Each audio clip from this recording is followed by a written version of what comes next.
વેરાવળમાં મહિલાના શંકાસ્પદ મોત મામલે મર્ડરનો ઘટસ્ફોટ થયો, જ્યાં ગીર સોમનાથ જિલ્લાના પોલીસ વડાએ પત્રકાર પરિષદ યોજીને આ વિશે માહિતી આપી.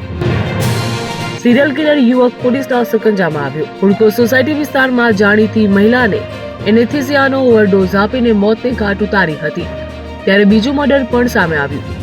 4 માસ પૂર્વ મિત્રને મોર્ફિનની ગોળીઓ ખવડાવીને મોતને ઘાટ ઉતારી દીધો હતો. દારૂમાં મોર્ફિન નાખીને મોતને ઘાટ ઉતાર્યા હોવાનું માનવામાં આવી રહ્યું. દાગીના અને રોકડને લૂંટના ઈરાદે હત્યાને અંજામ આપતો હોવાની માહિતી સામે આવી. મહિલાના ગળામાંથી સોનાનો ચેન અને બુટ્ટી પણ લૂંટી લીધી હતી, જ્યારે 4 માસ પૂર્વે મિત્રનું મોત નિપજાવી 1 લાખની રોકડ લૂંટી હતી. સિરિયલ કિલર 10 ધોરણ પાસ કર્યો હતો અને યુવક હોસ્પિટલમાં કમ્પાઉન્ડ તરીકે નોકરી કરતો હતો, જેના માધ્યમથી લોકોના ઘરે જઈને સારવાર અથવા તો બ્લડ સેમ્પલ લેવાના બહાને હત્યાને અંજામ આપતો હતો.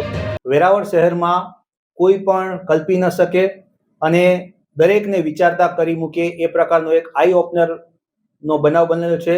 ઇનફેક્ટ એક નહીં પણ 2 બનાવ બનેલ છે.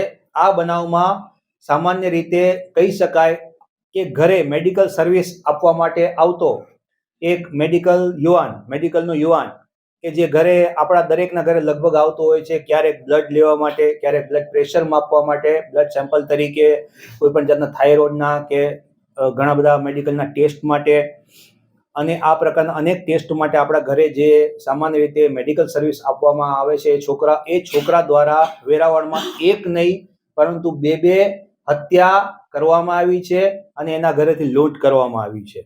સામાન્ય રીતે બનાવની વિગત એવી છે કે વેરાવળ સિટી પોલીસ સ્ટેશનમાં એક ભાવનાબેન નામના મહિલા રહેતા હતા. એમને થાઇરોઇડની સમસ્યા હોવાથી એમના સંપર્કમાં રહેલા એક મેડિકલના યુવાન કે જેનું નામ શ્યામ છે, આ 24 વર્ષના યુવાનને એને સંપર્કમાં હોવાથી એના ઘરે બોલાવેલ હતો અને ઘરે થાઇરોઇડ માટે બ્લડ સેમ્પલ લેવા માટે બોલાવેલ હતો. આ શ્યામ નામના છોકરાએ એ મહિલા ઘરે એકલા રહે છે એ જાણી એમના ઘરે ગયો. પહેલા જ્યારે ગયો ત્યારે જોયું કે મહિલાના પાડોશી સાથે તેઓ બેઠા હોવાથી આ પરત જતો રહે છે અને નજર રાખે છે ઘર ઉપર. અને જ્યારે આ મહિલા એકલા થાય છે ત્યારે તેમના ઘરે જાય છે. બ્લડ સેમ્પલ લેવાના નામે એમને એક એનેસ્થેસિયાનું ઇન્જેક્શન આપે છે.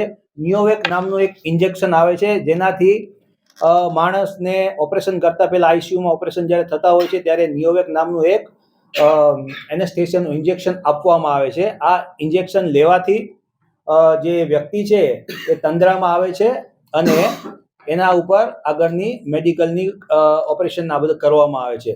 તો આ ભાવનાબેનને પહેલા નિયોવેકનું એક ઇન્જેક્શન આપવામાં આવે છે. નિયોવેકનું ઇન્જેક્શન આપતા જ્યારે એમ થાય છે કે એમને ઘેન ચડે છે, ચક્કર આવવા માંડે છે, એવી કમ્પ્લેન કરે છે, ત્યારે એ તો બેન ઇન્જેક્શનમાં તમે લોહી જોયું એટલા માટે તમને ચક્કર આવે છે, ઘેન ચડે છે, તમે શાંતિથી સેટી ઉપર સૂઈ જાઓ એવું જણાવે છે. અને ત્યારબાદ દેખાડા માટે એમના શરીરમાંથી બ્લડ સેમ્પલ લે છે.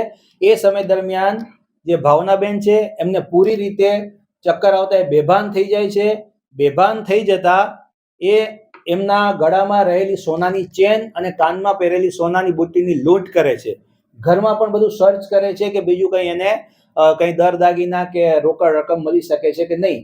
અને પછી આટલું કર્યા પછી ભીના નેપકિનથી બેનનો શ્વાસ રૂંધી અને એની હત્યા નિપજાવે છે અને ખૂબ ઠંડા કલેજે કોલ્ડ બ્લડેડ એક મર્ડર કરે છે.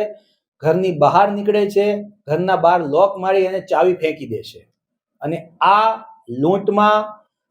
લૂંટેલી એને સોનાની ચેન અને બુટ્ટી એનો ઉપયોગ એ ગોલ્ડ ફાઇનાન્સિંગ માટે ઉપયોગ કરે છે. એ જાય છે સોનાની ચેન લગભગ 53,000માં જે ગોલ્ડ ફાઇનાન્સિંગ કંપનીઓ છે, મુથુટ અને આઈએફએફ જેવી, એમાં એ ગોલ્ડ ફાઇનાન્સિંગ કરીને રૂપિયા લે છે અને આવી રીતના તે પોતાના મોજશોખ માટે ખરીદેલી 2 વ્હીલરનો હપ્તો ભરે છે. મિત્ર પાસે લીધેલી અમાઉન્ટ પણ એ ચૂકવે છે.